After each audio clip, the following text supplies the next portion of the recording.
For someone to be called the best, they have to play and beat the best.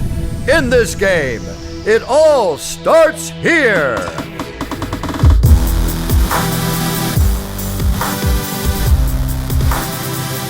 Tonight, 6 are left, and only one question remains.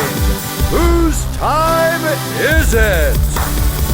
Will it be the local kid playing for his family? I'm here to win this event. Will it be the lawyer looking to make his case? The rest of the final table, watch out. Or will it be last year's runner-up back to settle a score? This year I'm here to win.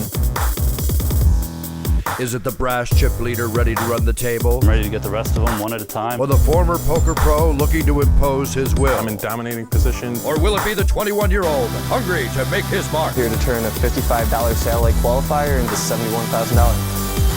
The Deep Stacks Poker Tour is the industry's premier tournament series. Fun, affordable, and exciting. Poker as it should be starts now.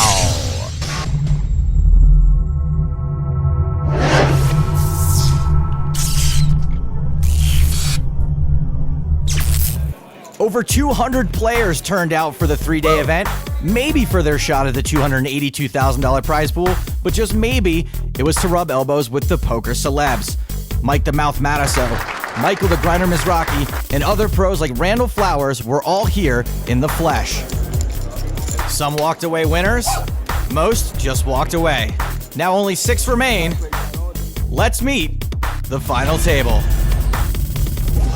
My name is Steve Prisbell. I'm from Cheektowaga, New York. Tom Kroll from Lakeview, New York.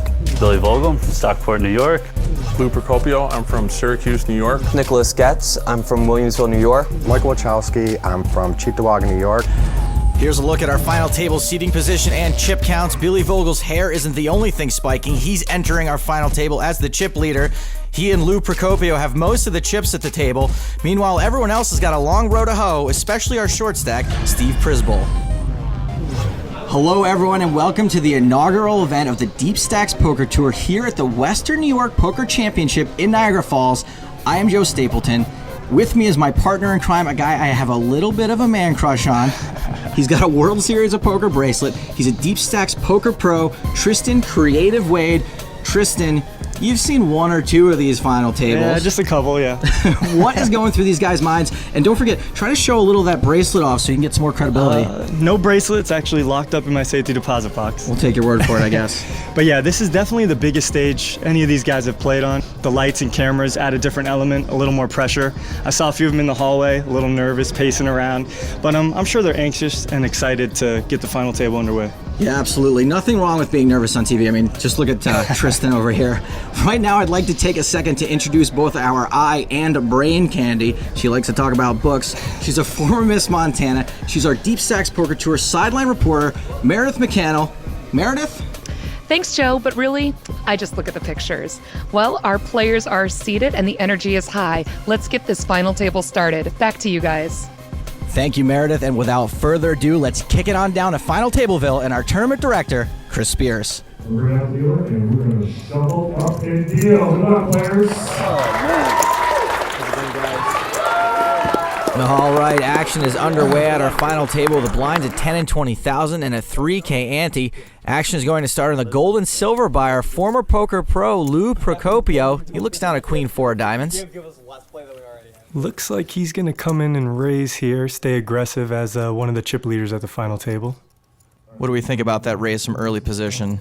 It's all right. He's keeping the pressure on, a couple of short stacks, but he has to be prepared to maybe get it in. Nick Getz is folded. Action now on Mike Wachowski in the small blind. He's got King 10 offsuit. I think he should probably fold here. It's early at the final table. He's not really sure where he stands. Mike does ditch it. Tight is right. Action on Steve, who wakes up with ace-jack. I'm all in. Steve calls all in. Actually, Joe, Steve moved all in. Big difference. Well, now Lou's got a decision to make. This is a tough spot for Lou, but he's also put himself in this position. He shouldn't have raised Queen 4 suited if he wasn't prepared to call one of the short stacks all-ins. Steve's range for shoving all in is going to be pretty wide enough. I think Queen 4 suited is a call. And Lou has, in fact, made the call. The cards are going on their backs. Steve is ahead with ace-jack. A slight favorite. Yeah, lose about 40% to win with his queen four suited. Although it looks ugly, it's the right play. Live cards, as they say. Here comes the flop. Queen in the door. Lou jumps out in front with top pair. Steve has paired his jack. He's going to be looking for an ace or a jack to catch up. The turn? 5 of spades. No help for Steve. Yeah, Steve's got 5 outs going into the river. Needs to hit one of those cards to avoid elimination. Just 1 card left to come. Let's deal Steve's fate. The river is, it's an 8. Steve has been eliminated. He is our 6th place finisher. Steve finished 2nd in this event last year, 6th this year. NTS, as I like to say, not too shabby.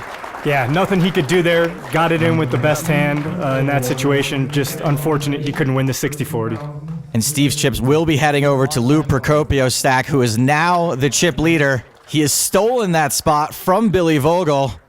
I mentioned Steve finished 2nd in this event last year. Right now he's standing by with Meredith.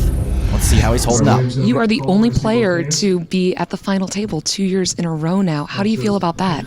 Feels good. It's tough to get through 200 people twice, so it was fun playing, and didn't work out, but maybe next year for 3 in a row. 3 in a row, that'd be quite the trifecta. And, well, we do hope to see you back next year. Thank you so much for coming out again. Congratulations on your 6th place finish. Tristan, if you got a 3rd earring, that would be quite the trifecta. Let's get back to the action. Tom's folded the button. Now on Billy in the small blind. 9 tray offsuit. I imagine this is going into the muck. No! I think it should have. He's 2nd in chips going up against a chip leader out of position. It's not the smartest thing. Billy has raised it up. And Lou's woken up with a real hand here. King 10 offsuit. Yeah, blind versus blind. I would definitely call here being the chip leader. You have position, and you have a pretty good hand. Is 3-betting ever an option?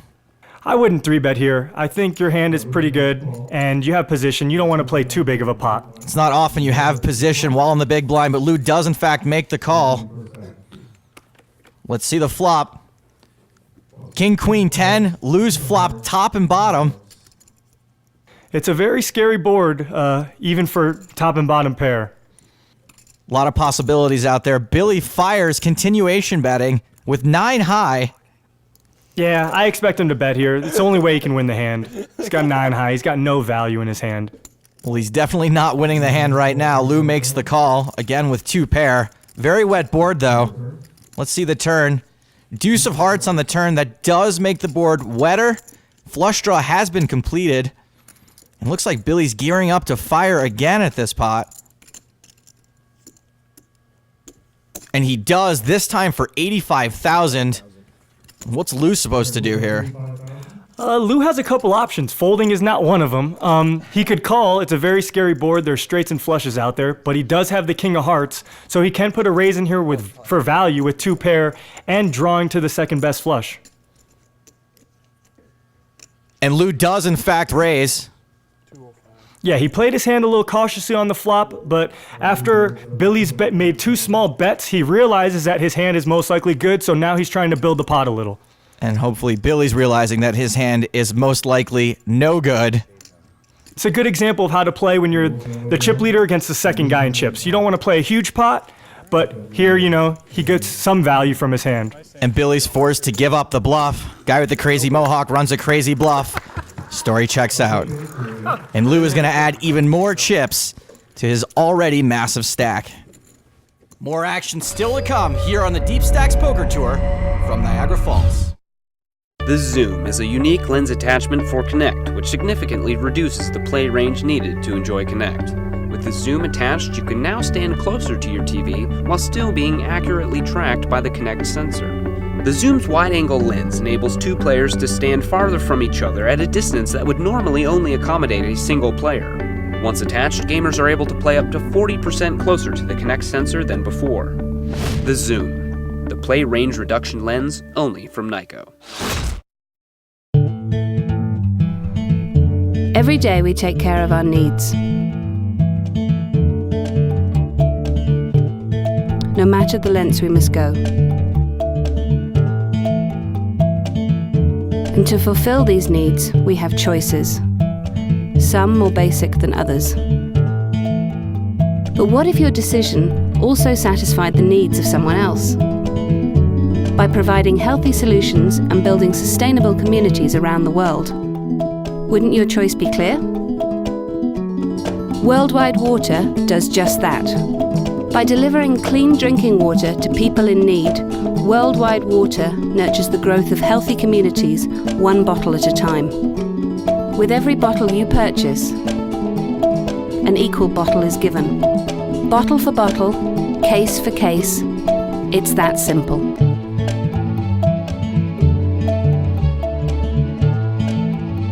So make the choice that brings the world together. Worldwide Water. One bottle refreshes 2 lives. For more information, visit oneworldwidewater.com. Experience the thrill of anticipation. A feeling so incredible, so indulgent, that you simply can't help but let it all out. It all feels so perfect. Why keep it to yourself? Seneca Niagara Casino and Hotel. Excitement worth sharing. Welcome back to the Deep Stacks Poker Tour here at the Seneca Niagara Casino. Let's take a look at what these guys are playing for. Everyone left guaranteed at least $17K, $71,000 for first. Not too bad, considering Billy and Nick both satellited into this event for less than $100. Blind still at 10 and 20,000 with a 3K ante. Action will begin on our chip leader, Lou Procopio. Lou looks down at ace-8 offsuit. Looks like Lou's gonna keep the aggression on. Raising ace-8 offsuit under the gun, 5-handed, it's an okay play. He's staying aggressive, but he's gotta be careful. There's a couple short stacks at the table. Action now on Nick, queen 4 offsuit. Nick gets out of the way. Action on Mike, who wakes up with Cowboys. Ooh, 166,000 in chips. You look down at 2 kings, you're really short. Only play here is to shove all in. And there it is, the all in. Action back on Lou. Lou has to call here. This is a little trouble you get in raising ace-8 offsuit under the gun when they're short stacks. Now he's priced in to call and he knows it. He's getting the right odds. It's a math call, and he has made the call. The cards are going on their backs. Lou's got only 1 live card. It's the ace. Mike's in great shape, and there's a king on the flop. Mike's pretty much got a hammerlock on this hand. Mike absolutely loves this flop. Lou's 2% to win. Lou needs runner straight to knock Mike out. It's a deuce on the turn, and Lou is drawing dead. Unnecessary 6 on the river. And Mike Wachowski doubles up. Mike looks a lot more relaxed now that he won that hand. And so does his grandpa, but despite that double up through Lou, Lou is still our chip leader, followed by Billy, Nick, Mike, and Thomas. He is up against it as our short stack. We rejoin the action already on the flop. Before the flop, Billy raised, but Nick called. Here on the flop, Nick has check called Billy's bet of $35,000. King of hearts on the turn. Nick's now made top pair after a weird float on the flop. And checks. I hate the way Nick has played this hand. Against an aggressive player on the button who has a lot of chips, King Jack off in the big blind plays very well. He could just shove and it would be profitable. He would be able to pick up the chips. Now he's seeing a flop when he's most likely going to miss a flop, and he has to call with King high. Luckily, he hits the best turn card in the deck for him when he pairs his king, but it's also a good turn card for Billy to bluff at. Or so it seems. Nick does make the call, and it looks like playing this hand a little funky is working out for him. Well, the hand's not over yet, Joe. Against an aggressive button raise with 21 big blinds, he could have just jammed King Jack and it would have been profitable. Well, there's a 5 of clubs on the river. Nick has checked. That's just an awful card for Nick. Straights get there, flushes get there. Billy could put him in a really tough spot. Billy's asked for a count. It looks like Billy is considering putting Nick in that very tough spot. Yeah, when Billy was called on the flop, it's very unlikely his opponent has a king. A lot of straights and flushes got there on the river, and Billy can represent those hands. Also, he has the chips to do it. Billy does have the chips to do it. Stacks McNasty.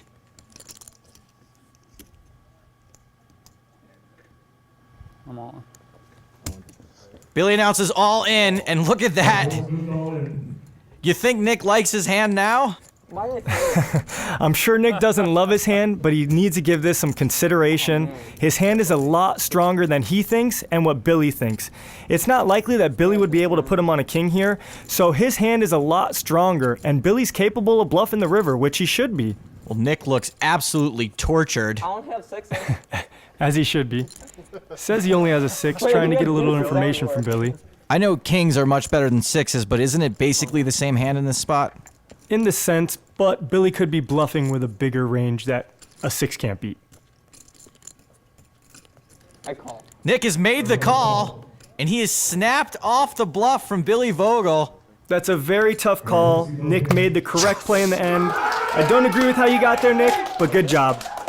And if I were Nick, I'd be up out of my chair too. That is just razor sharp. Although Nick did double up, he could have saved himself some pain and suffering had he played his hand differently pre-flop. Actually, Tristan, I like to play results. I think he played it perfectly. I believe that's why I'm the poker pro. Well, poker pros like Tristan are no stranger to the Seneca Niagara Casino.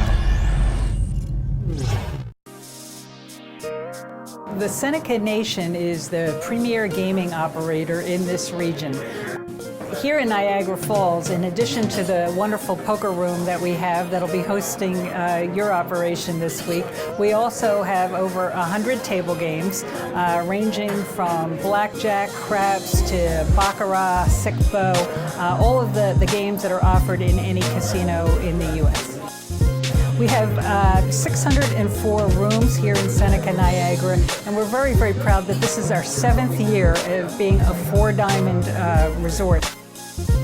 We also have terrific corner suites, and many of those suites have a beautiful view right over the falls looking down into the cataract. So you can see the fog and the mist, and in the wintertime the ice. It's truly a very, very beautiful and romantic experience. Our steakhouse is an award-winning restaurant. It is packed every single night of the week. It's the place to go if you're in the Buffalo, Niagara region. Poker is a critical part of the gaming experience. Whether you're here for your first visit or you're a regular, the poker team will take care of you, and you'll never have been taken care of to that level anywhere else that you visit. A little piece of Vegas right here in Niagara Falls. Back to the action. Blinds are now up 12 and 24 with a 3K ante. Action on Billy Vogel on this flop. And Billy is all in. Tom Kroll, the lawyer, now faced with a decision for his tournament life. He's got top pair and fewer than 10 big blinds. I call. He makes the call.